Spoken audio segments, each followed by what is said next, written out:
হাঁচি দিয়েছে, অনেক মানুষ আছেন সেখানে, প্রত্যেককে জবাব দিতে হবে ব্যাপারটা এরকম না, বরং জবাব দেয় তাহলে হয়ে যাবে, যদিও ব্যাপারটা নিয়ে দ্বিমত রয়েছে। অনুরূপভাবে আজানের পরে যে জিকির আজকার দোয়া রয়েছে, ইকামতের সময় যে জিকির আজকার দোয়া আছে, সেগুলোও অনেক আলেম ওলামা ফরজে কিফায়া হিসেবে উল্লেখ করেছেন। অনুরূপভাবে জিকিরের মধ্যে কিছু আছে যেগুলো সর্বসম্মতিক্রমে মুস্তাহাব, যদি আমি আপনি করি তাহলে আমাদের জন্য কল্যাণ, না করলে ইনশাআল্লাহ কোনো সমস্যা নেই। যেমন বাড়িতে প্রবেশের দোয়া, বাড়ি থেকে বের হওয়ার দোয়া, মসজিদে প্রবেশের দোয়া, মসজিদ থেকে বের হওয়ার দোয়া, এরপরে আপনি ওয়াশরুমে যাবেন, টয়লেটে যাবেন, সেখানে ঢোকার এবং বের হওয়ার দোয়া, এগুলো মুস্তাহাব পর্যায়ের জিকির। এই হলো একটা ক্লাসিফিকেশন। জিকিরের আরেকটা প্রকার হচ্ছে স্থান, কাল, অবস্থা ভেদে জিকির দুই প্রকার। এক ধরনের জিকির আছে মুকাইয়াদ, আরেক ধরনের জিকির আছে মুতলাক। মুকাইয়াদ মানে যে জিকিরগুলো কোনো স্থানের সাথে বা কোনো সময়ের সাথে বা কোনো অবস্থার সাথে ওতপ্রোতভাবে সম্পর্কযুক্ত, জড়িত। যেমন মসজিদে প্রবেশের সময় যে দোয়াটি পড়তে হয়, এটা মসজিদের সাথে সংশ্লিষ্ট, আবার সময়ের সাথে সংশ্লিষ্ট, কারণ যখন আপনি প্রবেশ করবেন তখনই এটা পড়বেন, তাই না? হজে যারা গিয়েছেন, উমরায় যারা গিয়েছেন, রুকনে ইয়ামানি থেকে নিয়ে হাজারে আসওয়াদ পর্যন্ত এই জায়গায় বেশি বেশি করে রব্বানা আতিনা ফিদ দুনিয়া হাসানা ওয়া ফিল আখিরাতি হাসানা, এই জায়গার সাথে দোয়াটি বিশেষভাবে সম্পর্কিত। তো বিশেষভাবে সম্পর্কিত দোয়াগুলো বিশেষ জায়গায় পড়তে হয়, তবে সেগুলোর কিছু কিছু অন্য জায়গাতেও পড়া যায়। তাহলে এই হলো জিকির মুকাইয়াদ। ফরজ সালাতের পরে আপনি যখন সালাম ফেরাবেন তখন অনেকগুলো জিকির আছে না? আপনি যখন ঘুমাতে যাবেন তখন অনেকগুলো জিকির আছে, ঘুম থেকে উঠবেন অনেকগুলো জিকির আছে, সকাল সন্ধ্যায় অনেকগুলো জিকির আছে। এগুলো সব মুকাইয়াদ, অর্থাৎ সময়, স্থান বা অবস্থার সাথে সম্পর্কিত। আবার কিছু জিকির আছে যেগুলো উন্মুক্ত, মুতলাক, কোনো স্থানের সাথে, সময়ের সাথে, অবস্থার সাথে বেঁধে দেওয়া হয়নি। আপনি সুবহানাল্লাহ পড়তে পারেন যে কোনো সময়ে, আল্লাহু আকবার পড়তে পারেন যে কোনো সময়ে, লা ইলাহা ইল্লাল্লাহ বলতে পারেন যে কোনো সময়ে। এরকম অনেক জিকির আছে যেগুলো আমি আপনি উন্মুক্তভাবে সব সময় পড়তে পারি। তবে জিকির মুতলাক এবং মুকাইয়াদের ক্ষেত্রে আমাদের একটা জিনিস মনে রাখতে হবে যে যখন জিকির মুকাইয়াদের সময়, অর্থাৎ নির্ধারিত জিকিরের সময়, ওই সময়টা সাধারণ জিকিরের চেয়ে, মুতলাক জিকিরের চেয়ে ওই নির্দিষ্ট জিকিরগুলো বলাই বেশি গুরুত্বপূর্ণ এবং বেশি দরকার। ধরেন ফরজ সালাতের পরে নির্ধারিত কিছু জিকির আছে, আবার পুরো কোরআন জিকির, সূরা ফাতিহা যদি কেউ পড়ে তাহলে এটা অনেক বড় জিকির। তো সালাম ফেরানোর পরে যদি কেউ সূরা ফাতিহা শুরু করে তাহলে সেটা কিন্তু যথার্থ জায়গায় হলো না। তার মানে ওইটা ওই জায়গাতে নির্ধারিত দোয়া এবং জিকির আছে, আল্লাহ রাসূল শিখিয়েছেন, সুতরাং ওই জায়গায় সেটাই বেশি পারফেক্ট। কথা বুঝতে পেরেছেন? সেজন্য মুকাইয়াদ এবং মুতলাক যখন একত্রিত হয়ে যাবে তখন মুকাইয়াদকে বেশি প্রাধান্য দিতে হবে। যে সময়ের জন্য, যে স্থানের জন্য, যে অবস্থার জন্য যে দোয়া, ওইটাকে ওই সময়ের জন্য, ওই স্থানের জন্য বেশি প্রাধান্য দিতে হবে। এটা হলো আরেকটা ক্লাসিফিকেশন। আরেকটা হলো কিছু জিকির আছে, আমরা যদি অন্যভাবে বিশ্লেষণ করি তাহলে মহান রব্বুল আলামিনের যত নাম আছে, যত গুণ আছে, এবং এর উপরে ভিত্তি করে মহান রব্বুল আলামিনকে প্রশংসা করা, তার গুণ বর্ণনা করা, সুবহানাল্লাহ বলা, আলহামদুলিল্লাহ বলা, লা ইলাহা ইল্লাল্লাহ বলা, এটা জিকিরের একটা প্রকার। অনুরূপভাবে মহান রব্বুল আলামিনের নাম এবং গুণ থেকে যে মূল ভাবটা উঠে আসে সেগুলো নিজে স্মরণ করা এবং মানুষকে স্মরণ করিয়ে দেওয়া, সেটাও জিকির। যেমন আপনি যদি বলেন যে মহান রব্বুল আলামিন প্রত্যেকটা বান্দার প্রত্যেকটা কথা গোপন এবং প্রকাশ্য সব কিছু শুনতে পান, তাহলে এটাও জিকির। অনুরূপভাবে মহান রব্বুল আলামিনের যত আদেশ আছে, যত নিষেধ আছে, যদি এগুলোকে আমরা স্মরণ করাই, নিজে স্মরণ করি, মানুষকে স্মরণ করাই যে আল্লাহ এটা করতে বলেছেন, ওটা করতে বলেছেন, ওটা করতে নিষেধ করেছেন, আল্লাহর কত চমৎকার আদেশ, আল্লাহর কত সুন্দর নিষেধ, যত অমঙ্গল সেখান থেকে তিনি আমাদেরকে নিষেধ করেছেন, এই যে স্মরণ করলেন এটাও জিকির। এটা যে মানুষকে বললেন সেটাও জিকির। আরেকটা জিকির আছে, সেটা আগের পয়েন্টের সাথে অঙ্গাঙ্গিভাবে জড়িত। সেটা হলো আপনি যখন জানলেন যে এটা আল্লাহ আদেশ করেছেন, জানার মাধ্যমে মানুষকে বলার পরপরই আপনি নিজেও সেটাকে বাস্তবায়নের চেষ্টা করলেন। ওটা জানা মাত্রই আপনি সেদিকে ধাবিত হয়ে গেলেন। আপনি যখন জানলেন যে আল্লাহ এটা নিষেধ করেছেন, তখন আপনি ওর ধারে কাছে গেলেন না, এটাও মহান রব্বুল আলামিনের জিকির। জিকিরের আর একটা দিক আছে, সেটা হলো মহান রব্বুল আলামিনের যত নিয়ামত আমাদের উপরে আছে, যত ইহসান, যত দয়া আমাদের উপরে আছে, এটা যদি বান্দা স্মরণ করে এবং স্মরণ করে আল্লাহর শুকরিয়া জ্ঞাপন করে, তাহলে সেটাও জিকির। এরপরে আমরা একটু দেখার চেষ্টা করব, আগের বিশ্লেষণ থেকে সেগুলো পরোক্ষভাবে স্পষ্ট হয়েছে, তারপরেও আবারও একটু নতুন করে আমরা বলার চেষ্টা করব জিকির কি এবং কিভাবে সংঘটিত হয়। আমরা যদি ইসলামী শরিয়া বিশ্লেষণ করি, তাহলে জিকির তিনভাবে হয়। একটা হলো বিল লিসান, মুখ দিয়ে হয়, আর একটা হলো বিল কালব, অন্তর দিয়ে হয়, আর একটা হলো বিল জাওয়ারিহ ওয়াল আমাল, অর্থাৎ মানুষের অঙ্গ প্রত্যঙ্গ এবং আমলের মাধ্যমে জিকির হয়ে থাকে। আমরা যদি জিকির যেগুলো মুখের মাধ্যমে হয়ে থাকে সেগুলোর উদাহরণ দেই, তাহলে সবার উপরে যে জিনিসটার নাম আসে সেটা হলো মহান রব্বুল আলামিনের কালাম, আল্লাহর কিতাব। যারা কোরআন তেলাওয়াত করে তার মানে তারা জিকিরে আছে, সালাতের বাইরে এবং ভেতরে। অনুরূপভাবে যত জিকির আজকার কোরআন এবং হাদিস আমাদেরকে করতে বলেছে, রাত দিন 24 ঘন্টার মধ্যে, এগুলো যদি কেউ মুখ দিয়ে বলে তাহলে সেটা হলো মুখের জিকির। এরপর অন্তরের জিকির কি? অন্তরের জিকির কয়েকভাবে হতে পারে। আপনি মনে মনে মুখে বলছেন যে আল্লাহু আকবার, আর হৃদয়ে ওইটাকে অনুধাবনের চেষ্টা করছেন যে আল্লাহু আকবার, আল্লাহ সবচেয়ে বড়, আল্লাহ মহান, এটা হৃদয়ে উপলব্ধির চেষ্টা করছেন। তাহলে এই যে উপলব্ধি, মুখ দিয়ে যা বলছেন এটা মনে মনে চিন্তা করছেন এবং ভাবছেন, তার অর্থগুলো বোঝার চেষ্টা করছেন, এটা হলো অন্তরের এক প্রকার জিকির।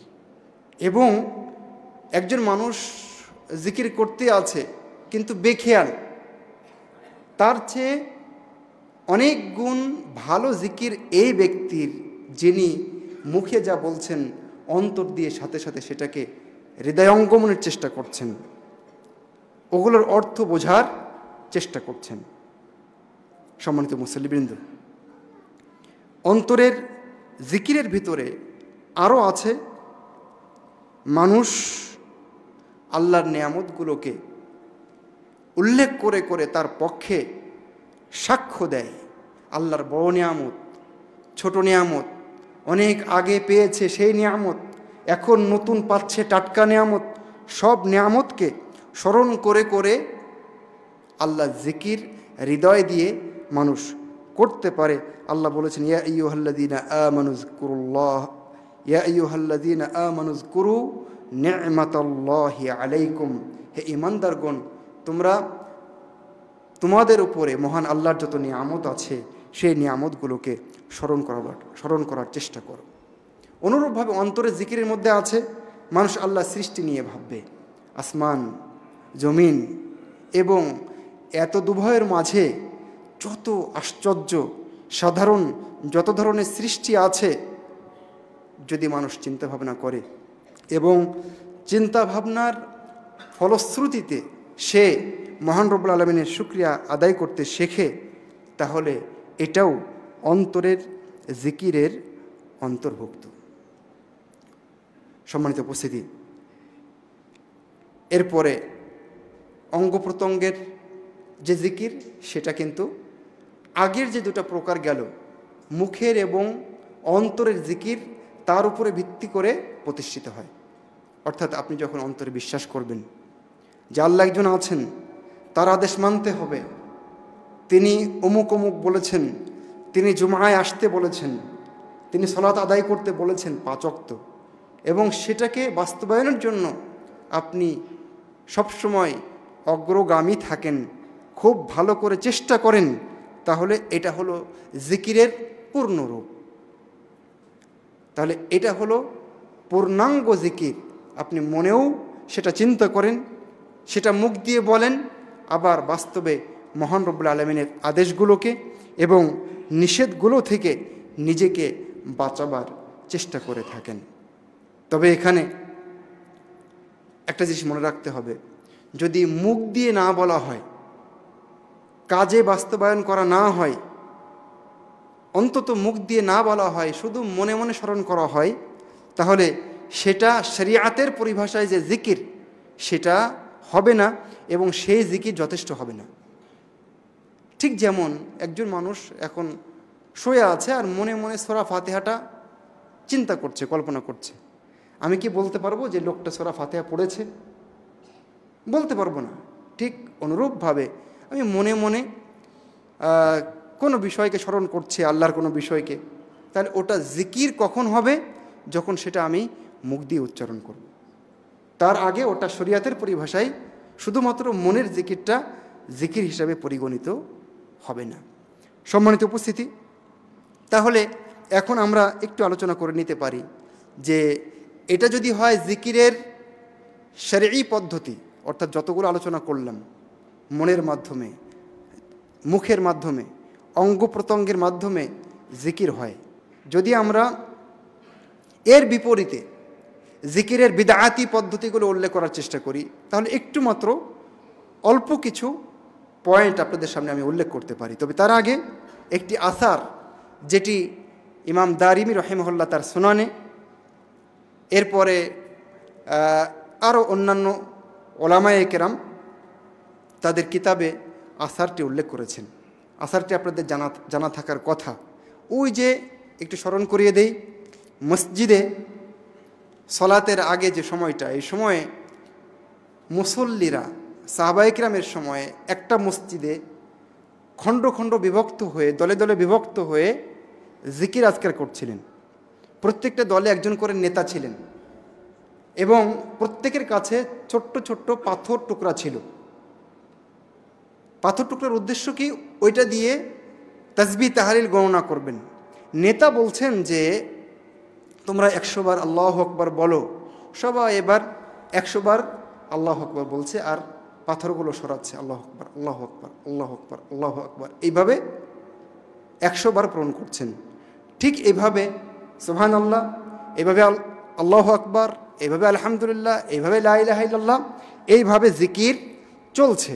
আবু মুসা আল আশআরী রাদিয়াল্লাহু তাআলা আনহু এই ঘটনা জানতে পেরে তিনি আব্দুল্লাহ ইবনে মাসউদ রাদিয়াল্লাহু তাআলা আনহুর কাছে আসলেন এবং বললেন, মসজিদে আমি একটি অদ্ভুত দৃশ্য দেখে আসলাম।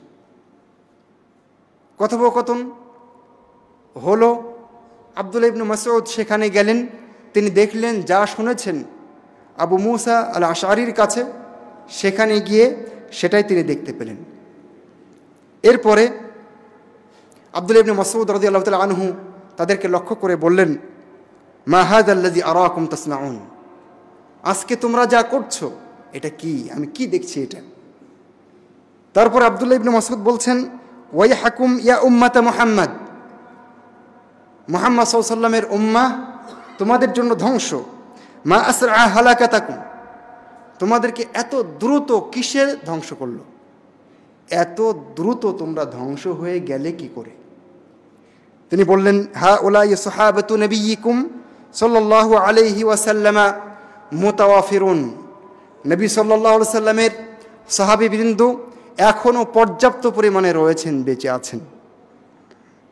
ওয়া হাযিহি সিয়াবুহু লাম তাবলা, নবী সাল্লাল্লাহু আলাইহি ওয়াসাল্লামের কাপড় চোপড়, জামা, রুমাল, তোয়ালে ইত্যাদি এখনও পচে নষ্ট হয়ে যায়নি।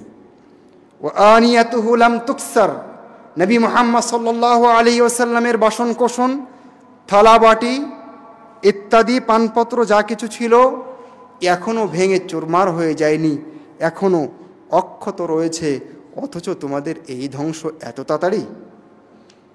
লোকজন বললেন, আল্লাহি ইয়া আবা আব্দুর রহমান মা আরাদনা ইল্লাল খায়র, আল্লাহর কসম করে বলি ইবনে মাসউদ, আমরা কল্যাণ ছাড়া আর কিছুই আশা করিনি, আমরা তো কল্যাণই চেয়েছি, তাসবিহ তো পড়েছি 100 বার করে, আর কি করেছি। তখন আব্দুল্লাহ ইবনে মাসউদ বললেন, ওয়া কাম মিন মুরিদিন লিল খায়রি লান ইউসিবাহ, কত মানুষ কল্যাণ চায় কিন্তু কল্যাণের ধারে কাছেও যেতে পারে না কোশ্চিন কালেও। তিনি আরও বললেন, আলাইকুম বিত তারিক, শোনো, সরল সঠিক পথ তোমাদেরকে অবলম্বন করতে হবে। সিরাতে মুস্তাকিম, যে পথের উপরে আল্লাহ রসুল ছিলেন, যে পথের উপরে 4 খলিফা ছিলেন, যে পথের উপরে সাহাবীবৃন্দ রয়েছেন এখনও, ওই পথটাই অবলম্বন করতে হবে। ফালজামু, এই পথটাকে তোমরা আঁকড়ে ধরে থাকো। ফাআল্লাহি লাইন ফাআলতুম লাকাদ সাবাকতুম সাবকান বাঈদা, আল্লাহর কসম করে বলি, যদি তোমরা এই কাজটা করতে পারো, এই পথটা ধরতে পারো, তাহলে তোমরা অনেক দূর অগ্রগামী হয়ে যাবে। পক্ষান্তরে যদি তোমরা লাইন আখাযতুম ইয়ামিনান ওয়া শিমালান, যদি তোমরা ডানে বামে চলে যাও, সরল সঠিক পথ ছেড়ে দিয়ে, লা তাদিল্লুন্না দালালান বাঈদা, তাহলে অবশ্যই অবশ্যই তোমরা পথভ্রষ্ট হয়ে যাবে। তার মানে জিকির আজকার দিয়েছেন আল্লাহ, পদ্ধতি শিখিয়েছেনও আল্লাহ, সুতরাং সেই পদ্ধতির মাঝেই আমাদেরকে সীমাবদ্ধ থাকতে হবে। জিকির তো ঠিক আছে, পদ্ধতি যে ঠিক নাই, সেই কারণে জিকির অনেক সময় গুনাতে পরিণত হতে পারে যদি সেটা পদ্ধতি ঠিক না হয়। সেই কারণে আজকে আমাদের বাংলাদেশে ফরজ সালাতের পরে হাত তুলে মোনাজাতের যে সিস্টেম আছে, এটা সরাসরি বিদআত। এই ব্যাপারে নো কম্প্রোমাইজ, কোনো আপনার সাথে সমঝোতা নেই। কোরআন আপনার পক্ষে নেই, হাদিসও আপনার পক্ষে নেই। এমন কি হাটহাজারীর যে বড় শিক্ষা প্রতিষ্ঠান, সেখান থেকে ফতোয়া আছে যে এই মোনাজাত বিদআত। এমনকি দারুল উলুম দেওবন্দেরও ফতোয়া আছে যে এই মোনাজাত বিদআত, তাও সমানে চলছে, হরদম চলছে। কারণ যদি এই মোনাজাত না করা হয়, অনেক ইমাম বলে আমি জানি এটা বিদআত, তাও করতে হয়, কারণ চাকরি বাঁচাতে হবে। যে কমিটি ছাড়বে না, মুসল্লিরা পরের দিন থেকে আন্দোলন করবে, জোহরে না করলে আসরে আমি আর ইমামতির সুযোগ পাব না। এইভাবে জিকিরের একটা গুরুত্বপূর্ণ জায়গা আমরা আমাদের পুরো বাংলাদেশে নষ্ট করে ফেলেছি। ফরজ সালাতের পরে যত জিকির আছে আজকে বেশিরভাগ মুসল্লি জানেই না। কেন জানে না? কারণ সে ইমামের উপরে নির্ভর করেই বড় হয়েছে। ইমাম বলবে যে আল্লাহুম্মা আমিন, একটু পরে কয়েক সেকেন্ড পরে বলবে বিরহমাতিকা ইয়া আরহামার রাহিমিন, আর মুসল্লি উঠে দৌড় দিবে। এখানে যে আল্লাহ রসুল এত জিকির করলেন, সেগুলো জানি না, জানার সুযোগও দেওয়া হয়নি, শুধুমাত্র বিদআতি এই পদ্ধতির কারণে। শুধু আল্লাহ আল্লাহ আল্লাহ আল্লাহ বলে জিকির করতে করতে করতে করতে এক শ্রেণীর মানুষ পাগল হয়ে যাচ্ছে। অনেক সময় শুধু ইল্লাল্লাহ করতে করতে করতে করতে করতে মাথা নষ্ট করে ফেলছে। অনেকক্ষণ পরে গিয়ে ওইটা হু হু হু হু হু হু এই জিকিরে পরিণত হচ্ছে। এই সবগুলো বিদাতি পদ্ধতি। জিকির করতে গিয়ে পীরের নাম, নিজের গাউস কুতুব যাদেরকে মনে করছে, ওয়ালির নাম যাদেরকে মনে করছে, তাদের বিশেষ ধ্যান করছে জিকিরের সময়। এগুলো বিদাতি পদ্ধতি, ইসলামী শরিয়ার সাথে এগুলোর কোনো সম্পর্ক নাই। আজকে নারী পুরুষের একাকার হয়ে যাওয়া জিকিরে আছে কি নাই? এগুলোর সাথে ইসলামী শরিয়ার বিন্দু মাত্র দূরতম কোনো সম্পর্ক নেই। জিকিরে বিভিন্ন লতিফা, লতিফা আমি ভালো বুঝি না, তবে এটা কোনো মন্ত্রের অন্তরের কোনো বিষয় বোধ হয়। এই সংক্রান্ত লেখাপড়া আপনারা করবেন, দেখবেন জিকিরে আবার বিভিন্ন রকম লতিফা হয়। এবং এই যে লতিফা, এগুলো ইসলামের দেওয়া কোনো লতিফা নয়। ইসলাম এরকম কোনো লতিফা আবিষ্কার করেননি।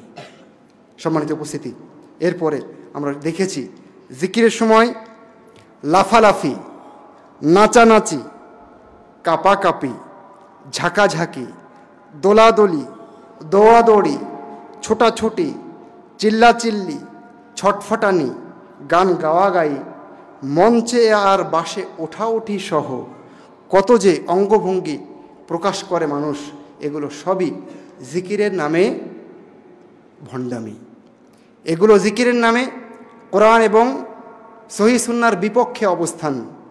যখনই আমরা এই পদ্ধতির কথা বলতে যাই, তখনই বলে দেখো আমরা লা ইলাহা ইল্লাল্লাহ বলছি, তাও বিরোধিতা করে।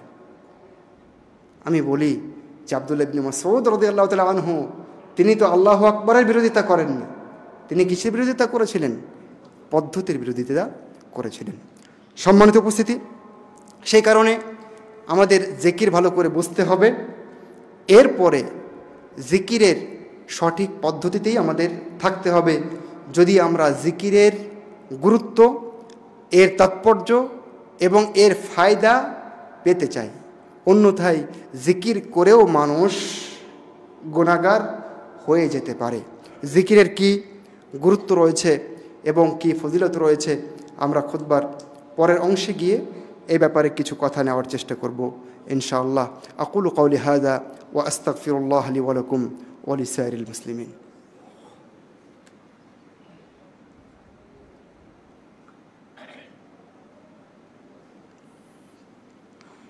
ইন্নাল হামদুলিল্লাহ ইন্নাল হামদুলিল্লাহি আলা ইহসানি ওয়া শুকরু লাহু আলা তাওফীকিহি ওয়া ইমতিনানি ওয়া আশহাদু আল লা ইলাহা ইল্লাল্লাহু ওয়াহদাহু লা শারীকা লাহু তা'যীমান লিশানি ওয়া আশহাদু আন্না নাবিয়ানা মুহাম্মাদান আবদুহু ওয়া রাসূলুহু দাঈয়ান ইলা রিদওয়ানি ওয়া আলা আলিহি ওয়া আসহাবিহি ওয়া ইখওয়ানি, আম্মা বা'দ। সম্মানিত উপস্থিতি, প্রিয় মুসল্লিবৃন্দ, পর্দার অন্তরালে আমার মা এবং ভগ্নীগণ, জিকিরের গুরুত্ব এবং তাৎপর্য বলার আগে আপনারা জানেন যে সিলেটে এখন বন্যা পরিস্থিতি আমরা খেয়াল করেছি বেশ কিছুদিন থেকে, এবং এখনও বর্ষার মৌসুম বলা যায় শুরুর দিকে। আল্লাহই ভালো জানে সামনে পরিস্থিতি কেমন হতে পারে। আমরা আল্লাহর কাছে আশ্রয় চাই, তিনি যেন আমাদেরকে যাবতীয় বিপদ আপদ থেকে ছোট বড় রক্ষা করেন, আমাদেরকে যেন তিনি বন্যার মুখোমুখি থেকে রক্ষা করেন। তো এ পর্যন্ত যতটুকু বন্যা হয়েছে তাতে অনেক মানুষ এখন দুর্ভোগে রয়েছে। আমরা জানি আমাদের সিলেটের এই প্রতিষ্ঠান আত-তাকওয়া মসজিদ এবং মাদ্রাসা কমপ্লেক্স প্রতি বছর দারিদ্র পীড়িত, সমস্যায় জর্জরিত, বন্যা কবলিত বিভিন্ন মানুষের পাশে যাদের দরকার আছে তাদের পাশে সবসময় দাঁড়ায়। মানবতার সেবায় এই প্রতিষ্ঠানটি সবসময় অগ্রগামী। তারই ধারাবাহিকতায় তারা এবারও যেখানে যেখানে বেশি প্রয়োজন তারা কিন্তু অলরেডি কার্যক্রম শুরু করেছে। গতকালকেও 3টা স্পটে এই মসজিদ কর্তৃপক্ষ ত্রাণ বিতরণ করেছেন, এবং এখন বেশি বেশি করে যেখানে যেখানে দরকার সেগুলো খেয়াল করে তারা ত্রাণ বিতরণ করছেন প্রয়োজন অনুযায়ী। হয়তোবা সামনে আরও ব্যাপক আকারে তারা এই কাজে নামবেন। তো আমি আপনাদের প্রতি আহ্বান জানাই যে আপনারা ব্যক্তিগত উদ্যোগে নিজেদের মতো করে চাইলে এই কাজে অংশগ্রহণ করতে পারেন। যদি মনে করেন যে না তাকওয়ার সাথে কাজ করবেন, তাহলে তাকওয়ার সাথেও কাজ করতে পারেন দুইভাবে। একটা হলো আপনি তাকওয়ার হেল্প নিতে পারেন, যে কিভাবে বন্টন করতে হবে, কোথায় বন্টন করতে হবে, কোথায় মানুষের বেশি দরকার, এইভাবে আপনি তাদের হেল্প নিতে পারেন। আর কিভাবে হেল্প করতে পারেন, আপনিও তাদের সাথে যুক্ত হতে পারেন। যাদের টাকা আছে টাকা দিয়ে, যাদের টাকা নেই কিন্তু সময় আছে, তাদের সাথে বন্টনে আপনিও চলে যেতে পারেন। শারীরিক সামর্থ্য দিয়ে আপনি তাদের সাথে অংশগ্রহণ করতে পারেন। তাহলে এইভাবে লিয়াজও করে তাকওয়ার সাথে এই যে পরিস্থিতি, এই পরিস্থিতিকে আমরা এই পরিস্থিতিতে গরিবদের পাশে আমরা দাঁড়াতে পারি। সম্মানিত উপস্থিতি, আমাদের খুতবার যে সময় বাকি আছে, এখনও কথা অনেকগুলো বাকি আছে। জিকিরের গুরুত্ব, এর আদব এবং জিকিরের ফায়দা এবং আমাদের করণীয় অনেকগুলো বিষয় বাকি আছে। সময়ের মধ্যে যতটুকু পারি বলবো এবং খুতবা পরবর্তী সময়ে বাকি আলোচনা করে আপনাদের প্রশ্নে চলে যাব ইনশাআল্লাহ। জিকিরের গুরুত্ব আমরা জানি, বান্দার ভালো কাজগুলো আল্লাহর কাছে উঠে যায়, ভালো কথাগুলো আল্লাহর কাছে উঠে যায়। এবং নিঃসন্দেহে আল্লাহর জিকির, যত ভালো কথা আছে তার মধ্যে আল্লাহর জিকির অন্যতম। আল্লাহ বলেছেন ইলাইহি ইয়াসআদুল কালিমুত তাইয়্যিব, তার নিকটে ভালো কথাগুলো উঠে যায়। হাদিসে ইবনে মাজাহ বর্ণনা করেছেন এবং সহিহ হাদিস, রাসূলুল্লাহ সাল্লাল্লাহু আলাইহি সাল্লাম বলেছেন, তোমরা আল্লাহর মাহাত্ম্য বর্ণনায় যে জিকির করে থাকো, সুবহানাল্লাহ, লা ইলাহা ইল্লাল্লাহ, আলহামদুলিল্লাহ, এগুলো যে পড়ে থাকো, এগুলো ইয়ানআতিফনা হাওলাল আরশি, এগুলো আরশের চারপাশে ঘুরতে থাকে। লাহুন্না দাউইয়ুন কাদাউইন নাহলি, মৌমাছির যেমন গুনগুন আওয়াজ হয়, এই জিকির এরকম গুনগুন আওয়াজ করতে থাকে। তুযাক্কিরু বিসাহিবিহা, আর আরশের পাশে চলতে থাকে, ঘুরতে থাকে এবং কে এই জিকির করেছে তাদের নাম স্মরণ করাতে থাকে। আল্লাহ রাসূল সাল্লাল্লাহু আলাইহি সাল্লাম বলেছেন, তোমাদের কেউ কি চায় না যে আল্লাহর কাছে তার নামটা বারবার স্মরণ করাবে, এরকম কোনো উপায় অবলম্বন করুক?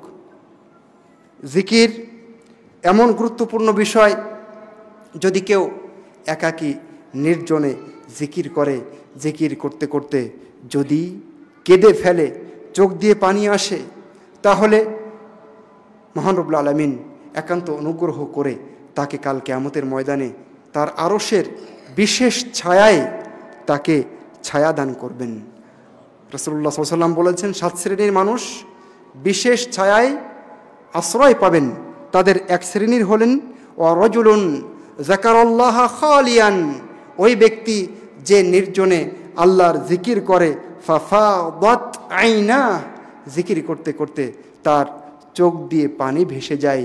এই ব্যক্তিকে মহান রব্বুল আলামিন কাল কিয়ামতের বিভীষিকাময় দিনে তার আরশে আশ্রয় দান করবেন। সম্মানিত উপস্থিতি, জিকির এমন গুরুত্বপূর্ণ যে মহান রব্বুল আলামিন, যে ব্যক্তি তার জিকির করবে, মহান রব্বুল আলামিনও তাকে স্মরণ করবেন এবং মহান রব্বুল আলামিন তার সাথে থাকবেন। আল্লাহ বলেছেন, ফাজকুরুনি আযকুরকুম, তোমরা আমার জিকির করো, আমি তোমাদেরকে স্মরণে রাখব। হাদিসে কুদসিতে মহান রব্বুল আলামিন বলেছেন, আনা ইনদা যান্নি আবদি বি, আমি আমার বান্দার ধারণার কাছেই থাকি। ওয়া আনা মাআহু ইযা যাকারানি, আমি তার সাথেই থাকি যখন সে আমার জিকির করে। যখন সে মনে মনে জিকির করে, তখন আমিও তাকে মনে মনে স্মরণ করে থাকি। যখন সে মানুষের মাঝে উপস্থিত আছে, তাও সে জিকির থেকে আমাকে ভোলেনি, তখন আমি ওই যে মানুষ, এদের চেয়ে অনেক উত্তম সৃষ্টির সামনে আমি ওই লোকটার, ওই ব্যক্তিকে স্মরণ করে থাকি। সুবহানাল্লাহ। সম্মানিত উপস্থিতি, সেই কারণে জিকিরে আমাদের আত্মনিয়োগ করতে হবে। জিকির হচ্ছে সর্বোত্তম আমল, জিকির হচ্ছে অনেক মর্যাদায় উঁচু আমল, জিকির হচ্ছে স্বর্ণ এবং রূপা দান করার চেয়ে বেশি কল্যাণকর। জিকির আল্লাহ রাস্তায় জিহাদ করতে গিয়ে কাফেরদেরকে মারা এবং তাদের কাছে মার খাওয়ার যে নেকি তার চেয়ে বেশি উত্তম। রাসূলুল্লাহ সাল্লাল্লাহু আলাইহি ওয়াসাল্লাম যখন বক্তব্য দিলেন, এরকম একটা আমলের কথা তোমাদেরকে কি বলবো না, এগুলো যে আমলটা এগুলো এই ইবাদতের চেয়ে উত্তম হতে পারে। সাহাবায়ে কেরাম বললেন, বালা, জি হ্যাঁ আল্লাহ রসুল, আপনি আমাদেরকে বলুন। তখন আল্লাহ রসুল বললেন, জিক্রুল্লাহ, সেগুলো হলো আল্লাহর জিকির। যত আমল বলা হলো, এমনকি স্বর্ণ রূপা আল্লাহ রাস্তায় দান করার চেয়েও জিকিরটা মহান রব্বুল আলামিনের কাছে বেশি প্রিয়। জিকির করে একটা মানুষ যত দূরে অগ্রসর হতে পারে, কল্যাণের যত পথে থাকতে পারে, পরকালে মুক্তির যত কাছাকাছি যেতে পারে, অন্য কোনো মাধ্যমে এত অগ্রগামী হতে পারে না। রাসূলুল্লাহ সাল্লাল্লাহু আলাইহি ওয়াসাল্লাম বলেছেন, সাবাকাল মুফাররিদুন, যারা বেশি বেশি জিকির করে তারা অগ্রগামী হয়েছে। সাহাবায়ে কেরাম জিজ্ঞেস করলেন, আল্লাহ রসুল, আল মুফাররিদুন যে বললেন এরা কারা? তখন আল্লাহ রসুল বললেন, আয-যাকিরুন আল্লাহ কাসীরান ওয়া যাকিরাত, তারা হচ্ছে ওইসব নারী পুরুষ যারা মহান রব্বুল আলামিনের জিকির অনেক বেশি করে থাকে, যাদের জন্য মহান রব্বুল আলামিনের নিকটে তিনি নিজে বিশেষ মর্যাদার স্থান তিনি রেডি করে রেখেছেন, যিনি তাদের জন্য বিশেষ নেকির জায়গা প্রস্তুত করে রেখেছেন। মহান রব্বুল আলামিন বলেছেন, ওয়ায-যাকিরিন আল্লাহ কাসীরান ওয়া যাকিরাত আ'আদ্দাল্লাহু লাহুম মাগফিরাতাও ওয়া আজরান আযীমা, যারা আল্লাহর জিকির করে বেশি বেশি, নারী বা পুরুষ, আ'আদ্দাল্লাহু লাহুম মাগফিরা, মহান রব্বুল আলামিন তাদের জন্য অনেক ক্ষমা রেডি করে রেখেছেন, ওয়া আজরান আযীমা, এবং তাদের জন্য অনেক নেকি প্রভূত কল্যাণ তাদের জন্য প্রস্তুত রেখেছেন। সম্মানিত উপস্থিতি, জিকির এমন একটি ইবাদত যার নির্দেশ মহান রব্বুল আলামিন দিয়েছেন যে উযকুরুল্লাহ যিকরান কাসীরা, তোমরা আল্লাহর জিকির করো অনেক বেশি বেশি, ওয়াসাব্বিহুহু বুকরাতাও ওয়া আসীলা, আর সকালে সন্ধ্যায় তোমরা তার তাসবিহ পাঠ করার চেষ্টা করো। আল্লাহ বলছেন, ওয়াল্লাযী ইউসাল্লি আলাইকুম ওয়া মালাইকাতুহু লিইখরিজাকুম মিনায-যুলুমাতি ইলান-নূর ওয়া কানা বিল মুমিনিনা রহিমা। আল্লাহ বলছেন, যদি তোমরা জিকির করতে পারো, সকাল সন্ধ্যায় তার তাসবিহ পড়তে পারো, তাহলে এই আল্লাহ তোমাদের উপরে রহমত বর্ষণ করবেন। ফেরেশতা মণ্ডলী তোমাদের জন্য দোয়া করবেন, রহমতের দোয়া। উদ্দেশ্য কি? উদ্দেশ্য, যেহেতু তোমরা জিকির করেছো, সেজন্য আল্লাহ তোমাদেরকে অন্ধকার থেকে আলোর পথে বের করে আনতে চান। ওয়া কানা বিল মুমিনিনা রহিমা, আর তারাই হচ্ছে মুমিন, এবং এই মুমিনদের জন্য মহান রব্বুল আলামিন অনেক বেশি দয়ালু। সম্মানিত উপস্থিতি, সেজন্য জিকিরের মাধ্যমে একজন মুমিন বেঁচে থাকে, একজন মুমিনের হৃদয় সত্যিকার অর্থে জীবন্ত থাকে। সেজন্য রাসূলুল্লাহ সাল্লাল্লাহু আলাইহি ওয়াসাল্লাম বলেছেন, মাসালুল্লাযী ইয়াযকুরু রাব্বাহু ওয়াল্লাযী লা ইয়াযকুরু রাব্বাহু মাসালুল হাইয়্যি ওয়াল মাইয়িত, যে আল্লাহ জিকির করে এবং যে আল্লাহ জিকির করে না, দুইজনের উদাহরণ হচ্ছে জীবিত এবং মৃতের ন্যায়। যে জিকির করে সে আসলে বেঁচে আছে, যে জিকির করে না ও হেঁটে বেড়াচ্ছে, তবে আসলে তার অন্তরটা মরে গেছে। জিকির এত বেশি গুরুত্বপূর্ণ। আপনি মানসিক প্রশান্তি পেতে চান, মনের শান্তি পেতে চান, স্থিতিশীলতা পেতে চান, সৌভাগ্যবান হতে চান, তাহলে ঈমান আনতে হবে, আকীদা ঠিক করতে হবে, তাওহীদ ঠিক করতে হবে, আর বেশি বেশি করে জিকির করতে হবে। আল্লাহ বলেছেন, আল্লাযীনা আমানু ওয়া তাতমাইন্নু কুলুবুহুম বিযিকরিল্লাহ আলা বিযিকরিল্লাহি তাতমাইন্নুল কুলুব। আল্লাহ বলেছেন, যারা ঈমান আনে এবং যাদের হৃদয়টা আল্লাহ জিকির দিয়ে প্রশান্ত হয়, তাদের কথা বলতে গিয়ে আল্লাহ বলেছেন, আলা বিযিক্রিল্লাহি তাতমাইন্নুল কুলুব, আল্লাহর জিকিরের মাধ্যমে হৃদয় সমূহ কি প্রশান্ত হয় না? অবশ্যই হয়। সম্মানিত উপস্থিতি, সুতরাং আমাদের প্রশান্তি পেতে হলে, বিপদ মুক্ত হতে হলে, কঠিন পরিস্থিতিতে আছেন ব্যক্তি জীবনে, পারিবারিক জীবনে, বৈবাহিক জীবনে, সামাজিক জীবনে, কর্মক্ষেত্রে, সর্বাবস্থায় বেশি বেশি করে জিকির করার চেষ্টা করেন। ইবনু আব্বাস রাদিয়াল্লাহু তাআলা আনহুমা বলছেন, নবী সাল্লাল্লাহু আলাইহি সাল্লাম যখনই কোনো বিপদ আসতো, ইনদাল কারব, সমস্যা আসতো, তখন তিনি বলতেন, লা ইলাহা ইল্লাল্লাহুল আলিমুল হাকিম, লা ইলাহা ইল্লাল্লাহু রাব্বুল আরশিল আযীম, লা ইলাহা ইল্লাল্লাহু রাব্বুস সামাওয়াতি ওয়াল আরদি ওয়া রাব্বুল আরশিল কারীম। নবী ইউনুস আলাইহিস সালাম যুন্নুন, মাছের পেটে যখন পড়েছিলেন, অন্ধকার, মাছের পেটের এক অন্ধকার, গহীন সাগরের নিচে আর এক অন্ধকার, অন্ধকারের পরে অন্ধকার, কঠিন অন্ধকারে তিনি বলেছিলেন, লা ইলাহা ইল্লা আনতা সুবহানাকা ইন্নী কুনতু মিনাজ জালিমিন। আল্লাহ রাসূল বলছেন, এর মাধ্যমে মহান রব্বুল আলামিন তাকে মুক্ত করেছিলেন। এবং যে কেউ, যে কোনো মুসলিম যে কোনো সমস্যায় যদি এই দোয়া পড়ে, ইল্লাস্তাজাবাল্লাহু লাহু, তাহলে মহান রব্বুল আলামিন তার আহ্বানে, তার ডাকে অবশ্যই সাড়া দেবেন। সম্মানিত উপস্থিতি, সেজন্য আমাদেরকে জিকিরের সাথে থাকতে হবে যদি আমরা ভালো চাই ইহকাল এবং পরকালে। ইনশাআল্লাহ সালাত পরবর্তী সময়ে বাকি কথা হবে। মহান রব্বুল আলামিন আমাকে, আপনাকে, প্রত্যেককে, উপস্থিত অনুপস্থিত যাদের কাছে এই আওয়াজ যাচ্ছে, সবাইকে জিকিরের সাথে সার্বক্ষণিক থাকার তৌফিক দান করুন। এবং জিকিরের ক্ষেত্রে আমরা যেন নববী পদ্ধতি, সালাফে সালেহিনের নির্দেশনা অনুযায়ী আল্লাহ রসুলের পদ্ধতি জিকিরে অবলম্বন করতে পারি। আল্লাহ রসুলের চেয়ে এত বেশি জিকির আর কেউ করতে পারেননি এবং পারা সম্ভব নয়। কিন্তু তার জিকিরে যে সমস্ত পদ্ধতি আমরা একটু আগে বলেছিলাম, বিদাতি পদ্ধতি, তার একটাও ছিল না। সুতরাং কল্যাণ যদি খুঁজতে হয়, আল্লাহ রসুলের পদ্ধতিতেই খুঁজতে হবে। মুক্তি যদি পেতে হয়, তাহলে আল্লাহ রসুলের পদ্ধতিতেই ফিরতে হবে। এর বাইরে মানবতা মুক্তি পেতে পারে না, এর বাইরে মানবতা শান্তি পেতে পারে না, না ইহকালে না পরকালে। সেজন্য আমরা জিকির সহ সব কিছুতে নবী মুহাম্মদ সাল্লাল্লাহু আলাইহি সাল্লামকে সামনে রেখেই, তাকে একমাত্র এবং চূড়ান্ত আদর্শ মেনেই আমাদের যাবতীয় ইবাদত, বন্দিগি, জিকির, আজকার সব কিছু করার চেষ্টা করব। আমিন সুম্মা আমিন। আকুলু কওলি হাযা ওয়া আস্তাগফিরুল্লাহ লি ওয়া লাকুম ওয়া লিসাইরিল মুসলিমিন। রব্বানা তাকাব্বাল মিন্না ইন্নাকা আনতাস সামিউল আলিম।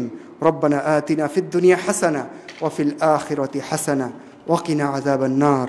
হাযা ওয়াল্লাহু তাআলা আ'লাম ওয়া আহকাম। ওয়া সাল্লাল্লাহু ওয়া সাল্লাম আলা নবিনা মুহাম্মদ ওয়া আলা আলিহি ওয়া সাহবিহি আজমাইন। কুমু লিস-সালাহ।